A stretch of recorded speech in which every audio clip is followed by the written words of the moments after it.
1927年年末至1928年年初的那个冬天，联邦政府动员了数百名人员，前往马萨诸塞州的一座古老海港城市因斯茅斯进行秘密搜查。民众直到2月才得知这一事情。警方当时展开了强制搜查，逮捕了众多嫌疑人。接着，在采取了适当的防护措施后，有计划地焚烧和爆破了废弃码头附近的大量房屋。普通民众并没有把这件事放在心上，认为它无非是时断时续的禁酒战争中的一场重大冲突。而逮捕者的相关信息则被下了彻底的监口令，别说确切的人数，就连具体罪状都毫无报道，也没有人在全国上下的普通监狱中见过任何一名被捕人员。坊间有一些关于疫病和集中营的模糊报道，后来又有囚犯被分散关进海军和陆军监狱的说法，但没有形成任何定论。附近城镇的居民议论多言，邪恶不祥的因斯茅斯已是他们背地里议论上百年的话题，所以也不觉得如今还能发生什么比先前的谣言闲话更野蛮离奇的事。多个自由主义组织发表抗议，政府还以漫长的闭门讨论，并请代表前往某些集中营和监狱参观。结果，这些团体立刻噤若寒蝉。唯独一家小报城，距离因斯茅斯港 1.5 英里的恶魔礁附近，有潜水艇朝海底方向发射了数枚鱼雷。不过他们的办报方针荒诞不经，向来不受重视，而这条消息又是在一个水手聚集的场所偶然收集到的，就更加显得牵强附会。然而最终我还是决定要打破对此事保持缄默的禁忌。情况刚发生，尚无定论的时候，我更愿意保持沉默，但现在它已成了陈年旧事，公众的兴趣和好奇早已消散，我不由产生一种怪异的渴望，想要吐露我在那个被恶毒谣言和邪恶阴影笼罩、充斥着死亡和毒神怪物的海港度过了多么恐怖的几个小时。在第一次也是目前为止最后一次见到因斯茅斯以前，我从未听过这个地名。1927年7月14日，新英格兰地区马萨诸塞州纽伯里波特。我为了纪念自己成年，在此地观光访古，追溯家族谱系。我计划从古老的纽伯里波特直接前往我母亲的出生地阿卡姆。这里的居民告诉我，去阿卡姆必须坐蒸汽火车，但高昂的价格让我望而却步。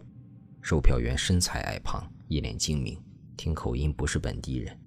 对我力图节省开支的做法表示感同身受，提出了其他人都没有提到过的建议，搭乘更加便宜的旧班车，但那很少有人乘坐，因为它途经令人厌恶的因斯茅斯。经营者是一个因斯茅斯人，乔·萨金特。巴士每天上午10点和傍晚7点从广场发车。这是我第一次听说阴影笼罩的因斯茅斯小镇。一个小镇能够在附近引起这么强烈的厌恶情绪，肯定有什么异乎寻常之处。于是我请售票员给我讲讲这个地方，他表现得似乎有些诧异，但还是向我介绍了起来。那是个位于马努塞特河入海口的古老镇子，1812年战争前还是座忙碌的港口，但这100年来已经萧条得面目全非，空房比住了人的房子还多。那里除了鱼异常多，没有别的产业。那里曾经有不少工厂，但现在都歇业了，只剩下一家炼金厂还在苟延残喘。不过那家炼金厂曾经很风光，厂主马氏老先生肯定也很富有，只是足不出户的。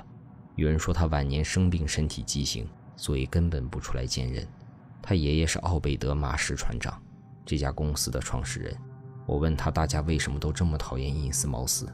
售票员说，因为有传言称马氏船长和恶魔做了交易，将魔鬼带出了地狱，来到因斯茅斯生活。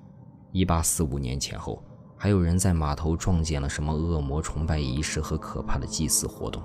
说近海的恶魔礁盘踞着大群的恶魔，但这大多应该是迷信罢了，都是1846年瘟疫爆发前的故事。流行病害死了半数多的居民，之后还爆发了不止一次暴动，如今顶多只有300-400人还住在那儿。他还提醒我，因斯茅斯有一家叫吉尔曼的旅馆，但那并不是什么好去处，并不建议我住，让我最好在这儿过夜，搭明早10点的巴士去因斯茅斯，然后坐晚上8点的夜班车去阿卡姆。前2年有个工厂检查员住在吉尔曼，他说那儿住着一群奇怪的人，虽然大多数房间都是空着的，但他总能听见从里面传来的说话声。那声音吓得他直打哆嗦，他觉得他们说的是外国话，但真正可怕的是一个偶尔开口的嗓门，听起来特别不正常，像是液体喷溅的声音，还说总感觉有谁在监视自己。他甚至不敢脱衣服睡觉，而是睁着眼睛坐在那儿，天一亮就夺门而出。我听从了他的建议，那天晚上我花了些时间待在纽波利波特公立图书馆里，查询了一些与因斯茅斯相关的材料。图书馆书架上的埃塞克斯郡史里并没有多少资料，只说因斯茅斯镇建于1643年，独立战争前因造船业而闻名，16世纪初曾是个繁荣的海港。郡史对1846年的瘟疫和骚乱一笔带过，就好像他们舍得全郡蒙羞似的。郡史对小镇衰败的前因后果同样鲜有提及。内战结束后，因斯茅斯的工业只剩下了马石炼金厂，除了自古以来从事的捕鱼业，金锭销售成了全镇唯一的贸易活动。最值得玩味的是一条简略的附注，说的是与因斯茅斯有着隐约联系的那种怪异珠宝。它显然给整个新英格兰留下了深刻的印象，因为记录提到阿卡姆的密斯卡托尼克大学博物馆和纽波利波特历史协会的陈列室里都收藏了样本。有关这些东西的零星描述枯燥无味，但却让我感觉到一种挥之不去的潜在违和感。它们的某些特征似乎格外怪异，撩起了我的好奇心。我无法将它们赶出脑海。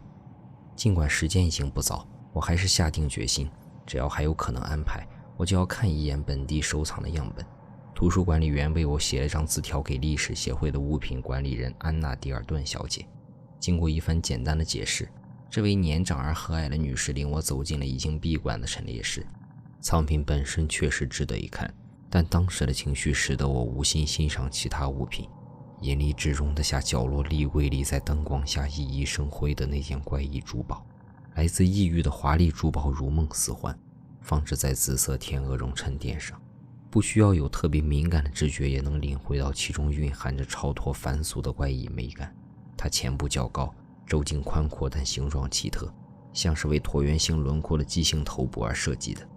它的材质似乎以黄金为主，又散发着不同寻常的浅色光泽，似乎用某种同样美丽但难以识别的金属混成了奇特的合金。它保存得近乎完美，你可以一连几个小时欣赏那令人惊叹又困惑、不遵循传统的花纹。有些纯粹是几何图案，有些明显与海洋有关。这些浮雕刻画了奇形怪状、饱含恶意的骇人怪物，似乎是半鱼半蛙的混合体，令人难以摆脱某种虚假记忆带来的不安感觉。它仿佛从我深眠的细胞与组织中唤醒了某些影像。迪尔顿小姐讲述了这顶面饰的来历，故事简短而无趣，与其外表相去甚远。